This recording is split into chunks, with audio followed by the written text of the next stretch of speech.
બંધારણ ભંગ સામે ઠાકોર સમાજનો કડક નિર્ણય બનાસકાંઠાના ડીસાના જાબડિયામાં લેવાયો છે નિર્ણય દોષિતોને 1 વર્ષ માટે સમાજ બહાર મૂકવા નિર્ણય કરવામાં આવ્યો છે સામાજિક આર્થિક ધંધાકીય બાબતમાં સહકાર નહીં જે પણ વ્યક્તિ સાથ આપશે તેને પણ દોષિત ગણવામાં આવશે સોશિયલ મીડિયામાં પણ દોષિતોના બોયકોટનો નિર્ણય કરવામાં આવ્યો છે ફોલોઅર્સ પણ દોષિતોને અનફોલો કરે તેવી અપીલ કરવામાં આવી છે તો બનાસકાંઠાનો આ મામલો સામે આવ્યો છે કે જ્યાં સમાજ દ્વારા હવે ગંભીર નિર્ણય લેવામાં આવ્યો છે જે બંધારણ ઘડવામાં આવ્યું હતું તેનો ભંગ કરવામાં આવ્યો હોય તે પ્રકારની ઘટના બની હતી અને ત્યારબાદ હવે આ ઠાકોર સમાજ દ્વારા કડક નિર્ણય લેવામાં આવ્યો છે બનાસકાંઠાના ડીસાના જાબડિયામાં આ નિર્ણય લેવાયો દોષિતોને 1 વર્ષ માટે સમાજ બહાર મૂકવા માટેનો નિર્ણય કરવામાં આવ્યો છે તો સામાજિક આર્થિક ધંધાકીય બાબતમાં કોઈ પણ સહકાર નહીં આપવામાં આવે અને જે વ્યક્તિ તેમને સાથ સહકાર આપશે તેમને પણ દોષિત ગણવામાં આવશે સોશિયલ મીડિયામાં પણ દોષિતોને બોયકોટ કરવાનો નિર્ણય કરવામાં આવ્યો છે ફોલોઅર્સ પણ જે છે તે દોષિતોને અનફોલો કરે તેવી પણ લોકોને અપીલ કરવામાં આવી છે સંવાદદાતા કિશોર અમારી સાથે જોડાઈ ગયા છે કિશોર ઠાકોર સમાજ દ્વારા આ નિર્ણય મહત્વનો લેવામાં આવ્યો છે બંધારણના ભંગ મામલે શું તેમના દ્વારા નિર્ણયો કરવામાં આવ્યા છે અને શું અપીલ કરવામાં આવી છે ચોક્કસથી કોમલ અત્યારે જે છે તે ઠાકોર સમાજની જે બેઠક છે તે જાંબડિયા ગામે ચાલી રહી છે આ બેઠકની અંદર કાંકરેજના ધારાસભ્ય સહિત પૂર્વ ધારાસભ્ય અને ઠાકોર સમાજના આગેવાનો આવ્યા છે અત્યારે એક નિર્ણય લેવામાં આવ્યો છે કે જે જાંબડિયા ગામે ઠાકોર સમાજના જે 3 લોકો હતા જેમને આ બંધારણ તોડ્યું છે તેમને 1 વર્ષ માટે સમાજ બહાર મૂકવાનો નિર્ણય કરાયો છે સામાજિક આર્થિક ધંધાકીય બાબતોનો સાથ સહકાર આપવો નહીં અને જે સાથ સહકાર આપશે તેને પણ દોષિત ગણાશે તેવો નિર્ણય કરાયો છે તે ઉપરાંત જે આ 3 લોકો છે તેમને સોશિયલ મીડિયામાં જે ફોલો કરી રહ્યા છે તેને પણ અનફોલો કરવાની પણ અપીલ કરાઈ છે અને 1 વર્ષ બાદ જે ઠાકોર સમાજના બંધારણની જે મિટિંગ યોજાશે ત્યારે આ પરિવારને દંડ સાથે જે છે તે ઠાકોર સમાજની અંદર લેવામાં આવશે તેવો પણ નિર્ણય કરાયો છે અને હવે ટૂંક જ સમયમાં જે આ 3 લોકો છે તે 3 લોકોના નામ કાંકરેજના ધારાસભ્ય અમૃતજી ઠાકોર જે છે તે રજૂ કરવાના છે કોમલ જી કિશોર સમગ્ર માહિતી બદલ આપનો આભાર નવસારીમાં ચોરને પકડવા માટે પોલીસનું ઓપરેશન હાથ ધરવામાં આવ્યું બિલીમોરા પોલીસનું ચોરને પકડવા ઓપરેશન હાથ ધરાયું પીઆઈ આરોપીને પકડવા નદીમાં કૂદ્યા મંદિરમાંથી ચોરી કરીને ભાગતા ચોરને નદીમાંથી પકડ્યો ગણદેવી તાલુકાના દેસરા ગામના મંદિરમાંથી ચોરી કરવામાં આવી હતી સ્થાનિક ગામ લોકોએ ચોરનો પીછો કરતા ચોરટાઓ અંબિકા નદીમાં કૂદ્યા હતા તો અંબિકા નદીમાંથી સ્થાનિક તરવૈયા તેમજ બિલીમોરા પોલીસ સ્ટેશનના પીઆઈ અને આ ઉપરાંત જવાનોએ સ્થાનિક તરવૈયાઓ સાથે નદીમાં કૂદી અને ચોરને પકડ્યા હતા બિલીમોરા પોલીસ દ્વારા નદીના પટમાં મુદ્દામાલ શોધવાની કામગીરી હાથ ધરવામાં આવી તો ઘટનાની જાણ થતાં નાયબ જિલ્લા પોલીસ અધિક્ષક સહિત પોલીસ અધિકારીઓ ઘટનાસ્થળે પહોંચ્યા હતા આરોપીને પકડવા પોલીસ દ્વારા કરાયેલ દિલધડક ઓપરેશનના ડ્રોન વિડીયો પણ સામે આવ્યા છે તો નવસારીની આ ઘટના સામે આવી છે કે જ્યાં મંદિરમાં ચોરીને અંજામ આપવામાં આવ્યો હતો અને ચોર ત્યાંથી નાસી છૂટ્યા હતા પરંતુ ત્યારબાદ પોલીસની ટીમ ઘટનાસ્થળે પહોંચી આવી હતી અને પીઆઈ દ્વારા જે ચોરો છે તેમને પકડી પાડવામાં આવ્યા હતા પીઆઈ પોતે નદીમાં કૂદ્યા હતા ચોરને પકડવા માટે તો આજુબાજુ જે ગામના લોકો હતા તે લોકો પણ દોડી આવ્યા હતા બીજી તરફ જે દિલધડક રેસ્ક્યુ કરવામાં આવ્યું હતું તેના ડ્રોન વિડીયો પણ સામે આવ્યા છે મંદિરની જે સામગ્રી હતી તે પણ મેળવી લેવામાં આવી છે પાણીમાં અંબિકા નદીની અંદર કૂદી અને આરોપીઓને ચારે તરફથી ઘેરી લીધેલા હોડીનો પણ સહકાર લઈ હોડીનો પણ ઉપયોગ કરી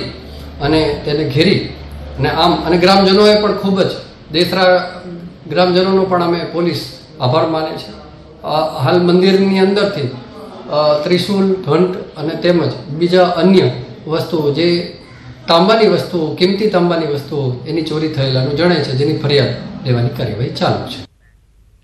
મોરબીમાં ગેરકાયદેસર દબાણો પર ફરી વળ્યું છે બુલડોઝર મનપા દ્વારા કરાઈ છે દબાણ હટાવવાની કાર્યવાહી તો વાવડી ચોકડીથી રાજપર ચોકડી સુધી દબાણો દૂર કરવામાં આવ્યા છે 20 જેટલા દબાણકર્તાઓને નોટિસ બાદ દબાણ દૂર ન કરાતા કાર્યવાહી કરવામાં આવી છે મનપાની one week one road drive અંતર્ગત કાર્યવાહી હાથ ધરવામાં આવી છે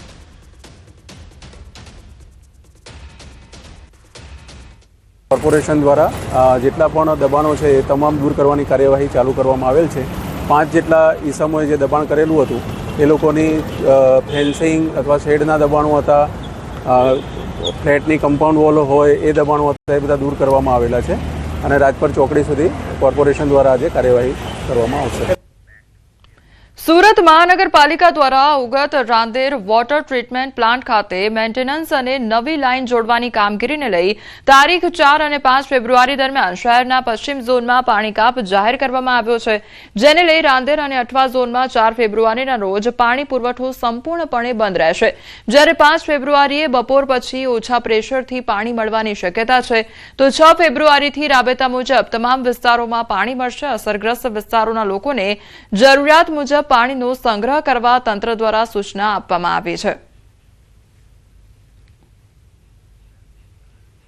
સુરતમાં રિક્ષા ચાલકો સામે પોલીસની કાર્યવાહી હાથ ધરવામાં આવી છે. કાપોદ્રા પોલીસ દ્વારા સ્પેશિયલ ડ્રાઈવ શંકાસ્પદ રિક્ષાઓને ડિટેઇન કરવામાં આવી, તો રિક્ષા ચાલકો પેસેન્જરના સામાનની ચોરી કરતા હોવાની ફરિયાદ ઉઠી છે. વહેલી સવારે કાપોદ્રામાં બસમાંથી ઉતરતા પેસેન્જરોની સામાનની ચોરી થાય છે. વહેલી સવારે કેટલાક રિક્ષા ચાલકો બહારથી આવી પેસેન્જરોના સામાનની ચોરી કરે છે. અનેક ફરિયાદો પોલીસને મળે છે, તો કુલ 20 જેટલી રિક્ષાઓ કબજે કરી રિક્ષા ચાલકોની ધરપકડ કરવામાં આવી છે. કાપોદ્રા પોલીસે જાહેરનામાનો ભંગ અને વધારે પેસેન્જરો બેસાડવાના ગુના નોંધવામાં આવ્યા હતા. અમદાવાદ શહેરના વેજલપુરમાં અશાંત ધારાનો વધુ એક મામલો સામે આવ્યો છે. અશાંત ધારા વચ્ચે વેજલપુરમાં 22 માળના બિલ્ડિંગનું કામ શરૂ કરાયું. જો કે ધારાસભ્ય અમિત ઠાકરનું કહેવું છે કે તેમના ચૂંટાયા પહેલા બિલ્ડિંગનો પ્લાન પાસ થયેલો છે. અગાઉ પોલીસ કમિશનર સાથેની મીટિંગમાં પણ તેઓ આ અંગે ફરિયાદ કરી ચૂક્યા છે. ધારાસભ્યનું કહેવું છે કે અશાંત ધારાનો ભંગ ન થાય તે માટે તેમણે સુઓ મોટો દાખલ કરી છે અને તેમની લડત ચાલુ રહેશે. જો કે અશાંત ધારાનો ભંગ થતો હોવા છતાં તંત્રએ બાંધકામની મંજૂરી કેવી રીતે આપી તે પ્રશ્ન હાલ ઉઠી રહ્યો છે. જે 22 માળનું મકાન એ મારા ચૂંટાયા પહેલેથી બની ગયું છે અને જેનો ચહેરો એ જુહાપુરા બાજુ છે, જે આ બાજુ નથી, અને એ મારા ચૂંટાયા પહેલા પણ બની ગયું છે. એટલે મને એવું લાગે છે કે અશાંત ધારાની અમારી જે લડત છે એ લડત જબરજસ્ત રીતે અમે લડી રહ્યા છીએ અને કોઈકે કીધું એટલા માટે નહીં, પણ સુઓ મોટો અમારી પોતાની જવાબદારી બને છે. અમારો જે પક્ષ છે ભારતીય જનતા પાર્ટી પક્ષ, અમારું જે નેતૃત્વ છે એ લોકોના જાન માન મિલકતની રક્ષા કરવા માટે હંમેશ માટે એ લોકોએ એને પસંદ કર્યું છે. અને અશાંત ધારો લાગુ પડે છે એટલે અહીંયા જે સ્કીમ છે એ અહીંયા ગામવાળાનો બધાનો વિરોધ છે. અમારા વિજયભાઈ ઠાકોરના બધાનો આગેવાનોનો ગામના કા સ્કીમ અહીંયા ના બનવી જોઈએ. અમદાવાદમાં વધુ એક અશાંત ધારાનો મામલો સામે આવ્યો છે. વેજલપુર વિસ્તારમાં પોલીસ હેડક્વાર્ટરની સામે બની રહેલ 22 માળનું આ બિલ્ડિંગ જે છે તે વિવાદમાં સપડાયું છે. અશાંત ધારા વચ્ચે વેજલપુરમાં આ 22 માળના બિલ્ડિંગનું કામ જે છે તે ચાલી રહ્યું છે. વેજલપુરના ધારાસભ્ય અમિત ઠાકર જે છે આ બિલ્ડિંગના બાંધકામને લઈને વિરોધ કરતા રહ્યા અને તેમ છતાં આ બિલ્ડિંગ જે છે તે બની ગયું છે. અશાંત ધારાનો ભંગ થતો હોવા છતાં તંત્રએ આ બાંધકામને કેવી રીતે મંજૂરી આપી તે સવાલો જે છે તે અહીંયા ઉઠાવવામાં આવ્યા છે. અગાઉ પોલીસ કમિશનર સાથેની મિટિંગમાં પણ ધારાસભ્યએ આ મામલે જે છે તે ફરિયાદ કરી હતી અને હવે બિલ્ડિંગના મકાનો જે છે, જ્યારે આ બિલ્ડિંગ બની ગયું છે અને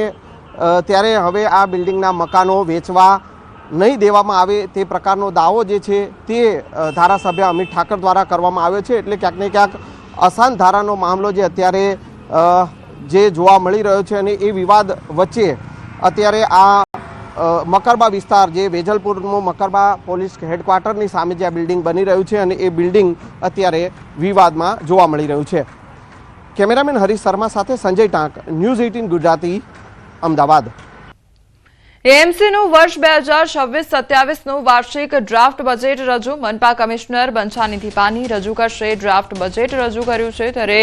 શહેરના વિકાસ માટે 17,018 કરોડ ડ્રાફ્ટ બજેટ રજૂ અને સત્તા પક્ષ સમક્ષ રજૂ કર્યું છે બજેટ. ત્યારે મુખ્ય 8 મુદ્દાઓ પર ફોકસ કરી બજેટ તૈયાર કરવામાં આવ્યું છે. કોમનવેલ્થ ગેમ્સ 2030 માટે ખાસ જોગવાઈ, નવા 6 સ્પોર્ટ્સ કોમ્પ્લેક્સ, 5 નાના કોમ્પ્લેક્સ માટે 211 કરોડની ફાળવણી, તો નવા 5 જીમ તેમજ 3 સ્વિમિંગ પુલ, 35 પ્લેગ્રાઉન્ડ માટે 100 કરોડની જોગવાઈ કરવામાં આવી છે. જાહેર પરિવહન 100% ઇલેક્ટ્રિક કરવાનું એએમસીનું આયોજન સામે આવ્યું છે.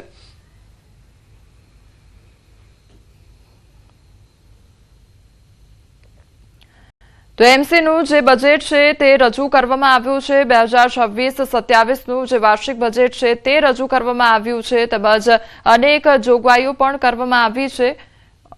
3 જેટલા જે સ્વિમિંગ પુલ છે તેમજ 35 પ્લેગ્રાઉન્ડ માટે 100 કરોડની જોગવાઈ કરવામાં આવી છે જાહેર પરિવહન 100% ઇલેક્ટ્રિક કરવાનું એએમસી દ્વારા આયોજન કરવામાં આવ્યું છે આ તરફ અમદાવાદની વીએસ હોસ્પિટલનું વર્ષ 2026-27 માટેનું બજેટ રજૂ કરવામાં આવ્યું આ વર્ષે 5.77 કરોડના વધારા સાથે 212 કરોડનું બજેટ રજૂ કરવામાં આવ્યું છે જેમાં મુખ્ય બિલ્ડિંગના સમારકામ માટે 2.5 કરોડની જોગવાઈ કરવામાં આવી છે આ ઉપરાંત હેરિટેજ બિલ્ડિંગ શેઠ ચિનાઈ પ્રસૂતિ ગૃહ હોસ્પિટલ માટે 1.5 કરોડ ખર્ચ કરવામાં આવશે ત્યારે સાથે હોસ્પિટલની નર્સિંગ સ્કૂલ હોસ્ટેલ બિલ્ડિંગનું તેમજ ટ્રોમા સેન્ટર બિલ્ડિંગ રિનોવેશન પણ કરવામાં આવશે હોસ્પિટલમાં હાલ 200 બેડ કાર્યરત છે જે ભવિષ્યમાં 500 બેડ કરવામાં આવશે તો બીજી તરફ હાઈકોર્ટના આદેશ બાદ હોસ્પિટલમાં રહેલા જર્જરિત બિલ્ડિંગ દૂર કરવામાં આવશે હોસ્પિટલની જે કુલ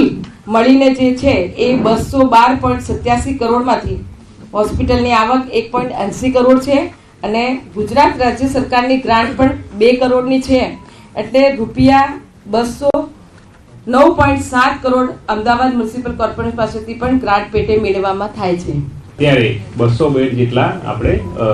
ની જે ફેસિલિટી ચાલુ છે અને આપણે ખાતરી આપી છે કે એ પ્રમાણે બાકીના 500 બેડ પણ આપણે ફરી એ રીતે કરી દઈશું જેમ આપણું રિસ્ક અને એ ઉપરાંત જે ચિનાઈ બિલ્ડિંગ પ્લસ આપણું જે હેરિટેજ બિલ્ડિંગ છે એના જે રિસ્ટોરેશન કરવાનું છે રિટ્રોફિટિંગનું કામ એ કામ પણ મંજૂર થઈ ગયું છે વ્યવસ્થાપક મંડળમાં હવે કામ ચાલુ થશે એટલે ત્યાં પણ આપણે બેડની સુવિધા કરી અને અલ્ટિમેટલી 500 બેડ આપણે કરી દઈશું અમદાવાદના વીએસ હોસ્પિટલના બજેટને લઈને વિપક્ષ નેતા શહેજાદ ખાન પઠાણે પ્રતિક્રિયા આપી જેમાં તેમણે જણાવ્યું કે વીએસ હોસ્પિટલનું બજેટ રાખવાનો સત્તાપક્ષને કોઈ અધિકાર નથી છેલ્લા 10 વર્ષમાં 1866.52 કરોડનું બજેટ મંજૂર થવા છતાં હોસ્પિટલનું નવીનીકરણ અને મૂળ સ્વરૂપે કામગીરી શરૂ કરવામાં સત્તાપક્ષ નિષ્ફળ રહ્યું છે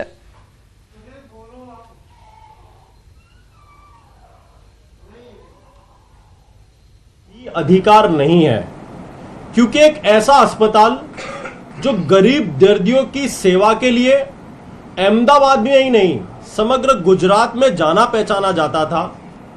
ऐसे अस्पताल को भारतीय जनता पार्टी ने